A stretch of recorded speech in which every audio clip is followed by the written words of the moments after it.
But she rebuffed them. She didn't like it. No, she didn't like it. Maybe she wanted that to happen, but she's guilty as hell. And now we would have to go through the process because they destroyed all evidence. They deleted everything. There's virtually nothing left. The other fake story and so many other fake stories. And many people came out on our side, and those people now would got to find them. There's nothing left. So that's a criminal offense. If that were a civil case, it would be a criminal offense.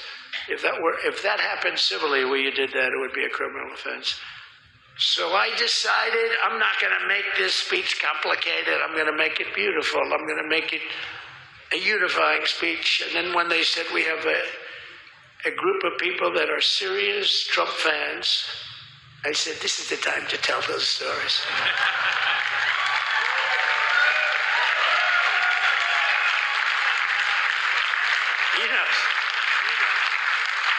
So anyway, but seriously, I'd like to, I think it was a tremendous success. I think we're very lucky we put it inside because it is really cold. We just went to the helicopter out of respect to something that's taken place for a long time.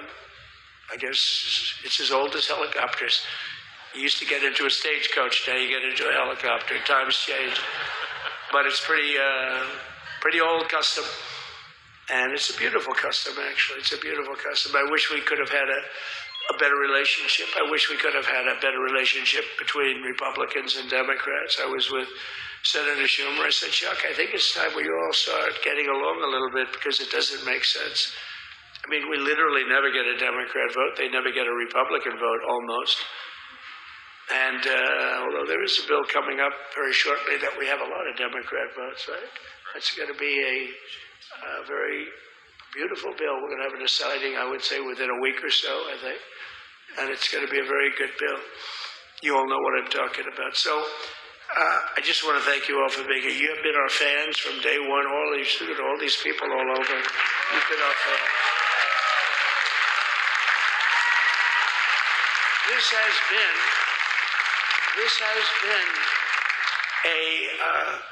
there's never been anything like it. There's never been anything like it. This has been a movement like no movement ever in history for probably any country, let alone this country.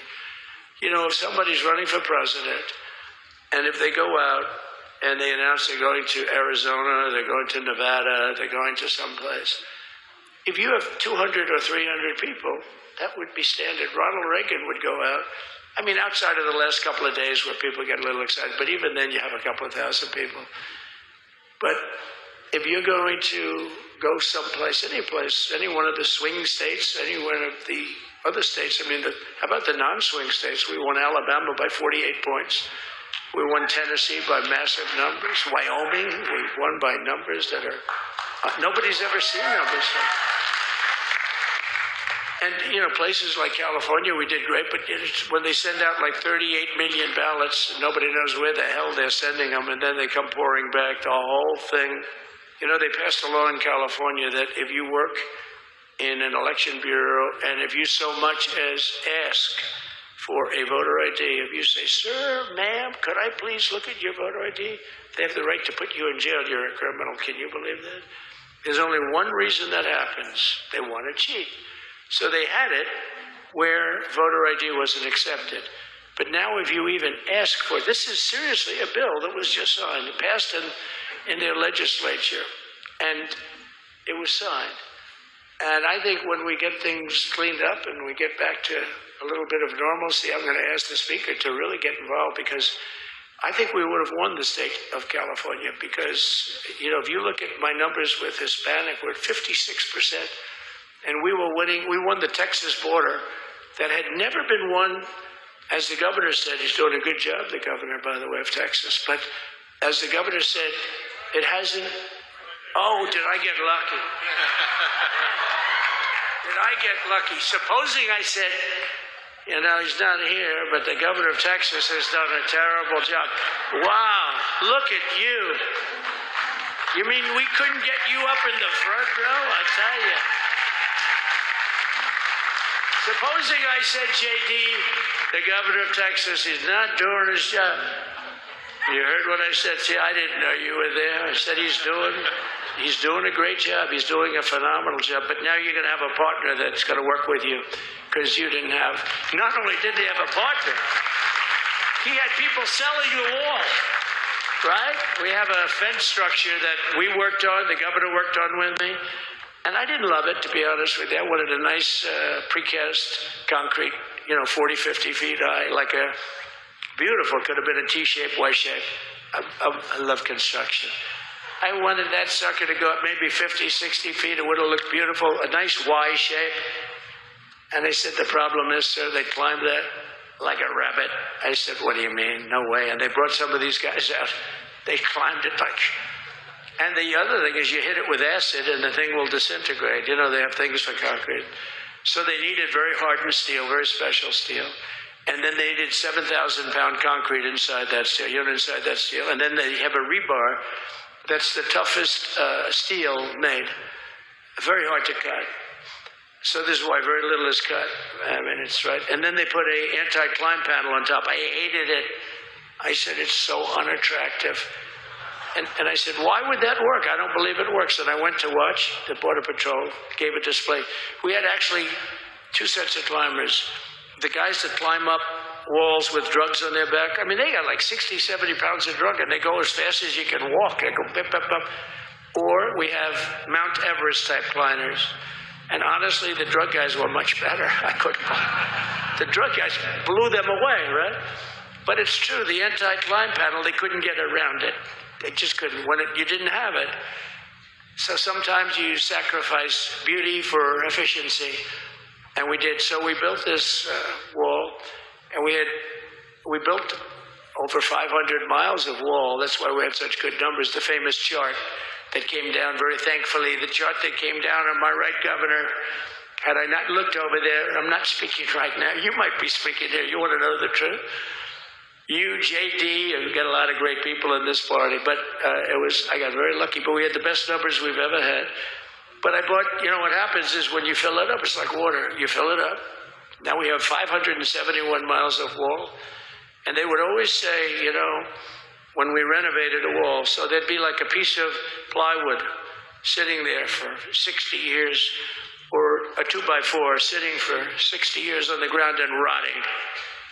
Because, and they say, you didn't build a new wall. Here we're building 50 feet up in the air, 30 feet sections, 50-foot sections, all steel, all concrete, all everything. And all, by the way, they don't even want me to say this, but what the hell, doesn't take that long time.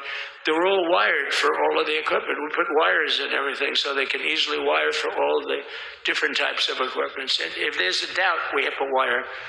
Whenever we just look, you just find the wires all over the place up top. So we could just hook it up. We don't have to have wires on the outside, which wouldn't do too well, right? So anyway, so we built an extra 200 miles of wall, and the governor wanted to buy it. He tried to buy it, and they wouldn't sell it to him. He wanted to put it up himself. Could have been done in 3 to 4 weeks, 200 more miles, because when you do it now, they just keep going further out, further out, further out, getting around. So we did an extra 200 miles, and it was all bought. And they announced that they're not going to put it up. And that's when I realized they wanted open borders. And that's when I realized that people are going to come pouring through the wall like nobody's ever seen before. But you've seen it. A lot of you are here because of that. I made it my #1 issue. They all said inflation was the #1 issue. I said, I disagree. I think people coming into our country from prisons and from mental institutions is a bigger issue for the people that I know. And I made it my #1. I talked about inflation too, but how many times can you say that an apple has doubled in cost? I'd say it, and I'd hit it hard, but then I go back to the fact that we don't want criminals coming into our country. We don't want the jails of every country in the world virtually being deposited into the United States. And that man had to suffer with it. And he did an unbelievable job. I'll tell you, he was a very popular governor, but now he's like an unbeatable governor because of your border policies. He was fantastic. And he really was. So. Governor Abbott he's a great man, a great leader. And but it did make him very more. Did you do it? You didn't do that for politics. You did it because you wanted to do the right thing. But I'll tell you, it sure as hell worked for politics too.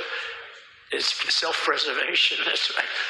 But no, because the people are demanding it. The people of Texas are demanding it. The people are demanding it all over. So anyway, so we built it, and they wouldn't let us use it. They wouldn't let the governor use it. And other governors, they wouldn't let him use it.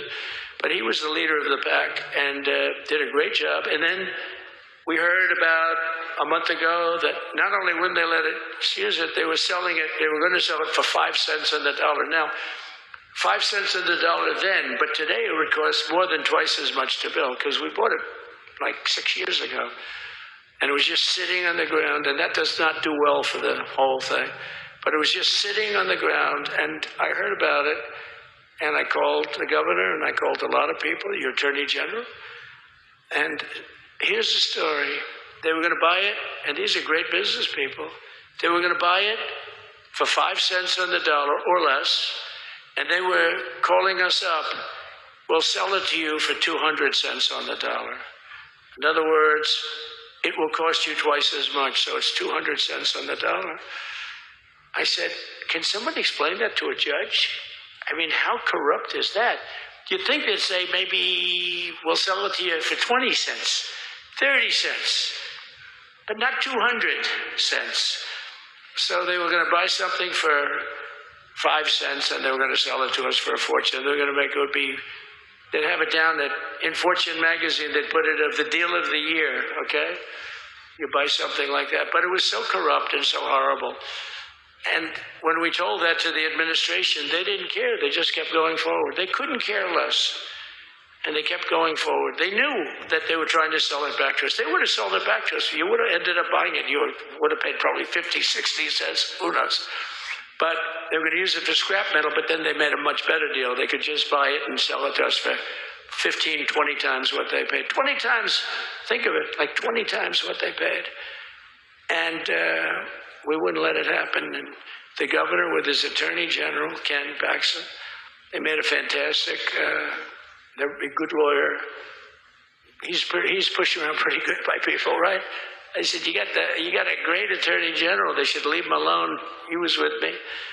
But Ken and the governor went to court, and a judge actually became incensed and actually called for an investigation. How could a thing like this happen?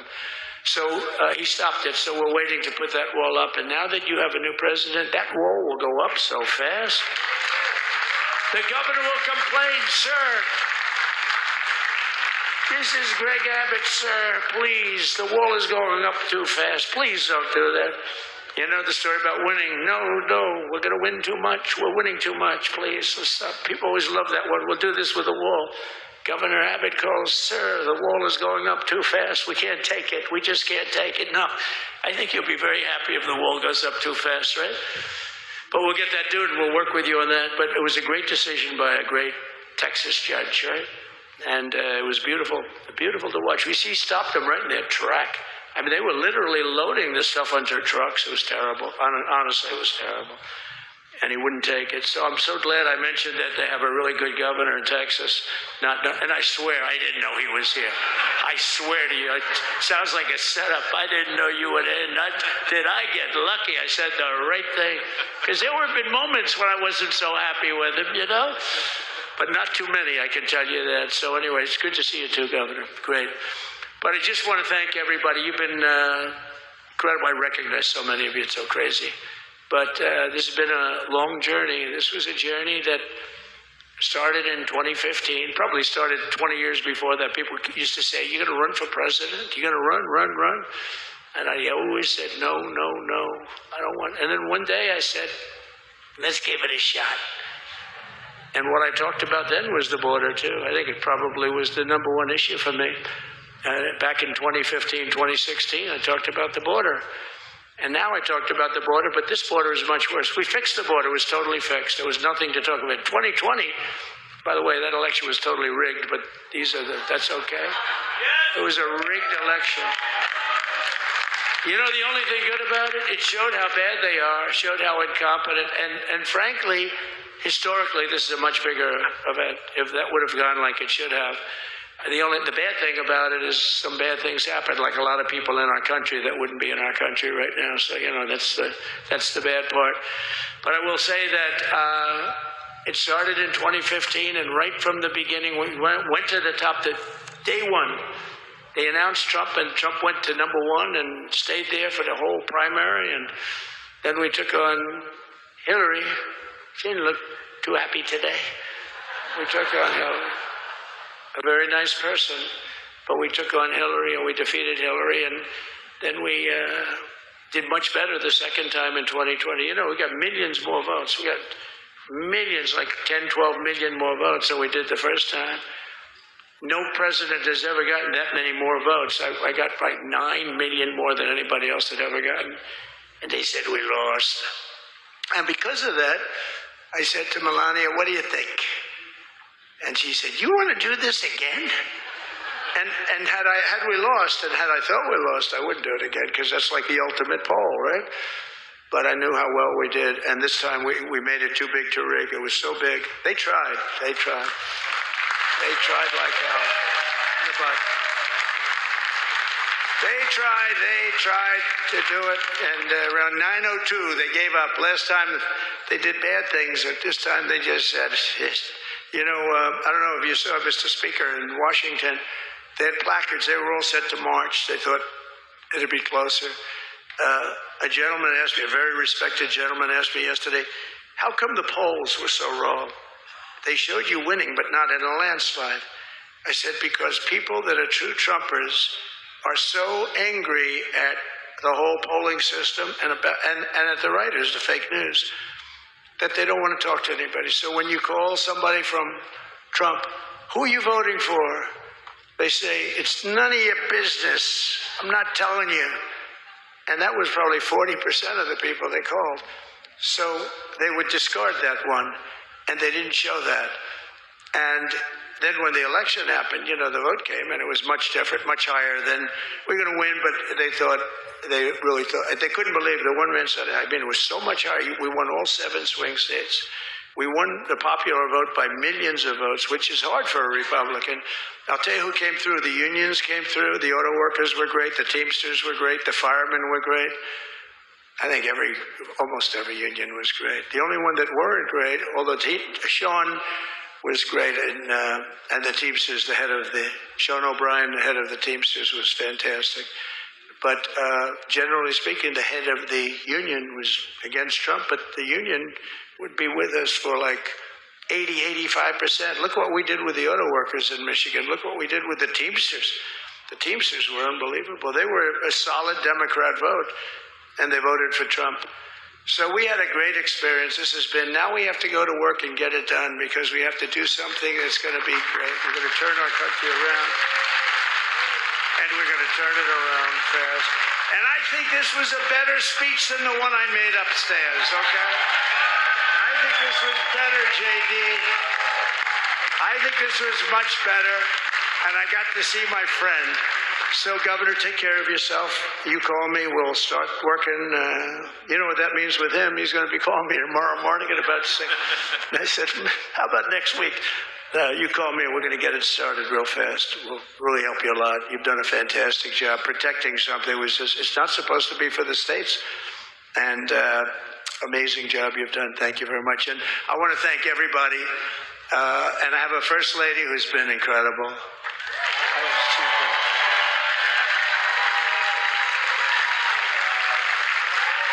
I shouldn't say this. I'm going to get hell when I say this, but her feet are absolutely aching. You know, those heels.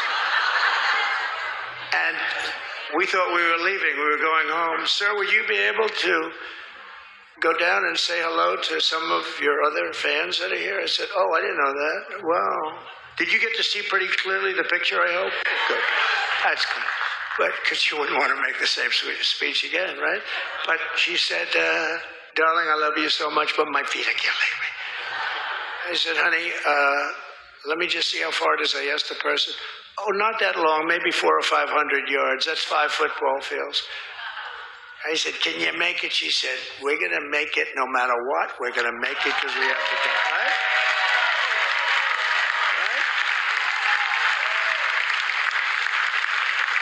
And then we went out to the helicopter, though, just prior to this, and said goodbye. And it's a costume, and the wind is blowing like crazy. And with the hat that she's wearing, she almost blew away. We almost lost our.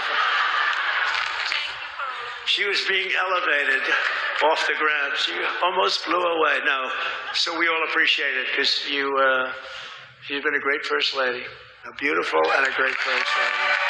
And they love our First Lady. You know, JD, whenever I make a speech, I see hundreds of times, we love our First Lady, we love, and they do, and they should. She's great. So I just want to thank you very much. I just want to thank everybody. And I felt that, I said to JD, should we give him the A treatment, the B treatment, the C, the D, or the F? You know what the F is? Hello, everybody. Thank you for being here. Bye-bye. I gave you the A+ treatment. Thank you. Thank you all. Thank you, Governor. Thank you all very much. Appreciate it.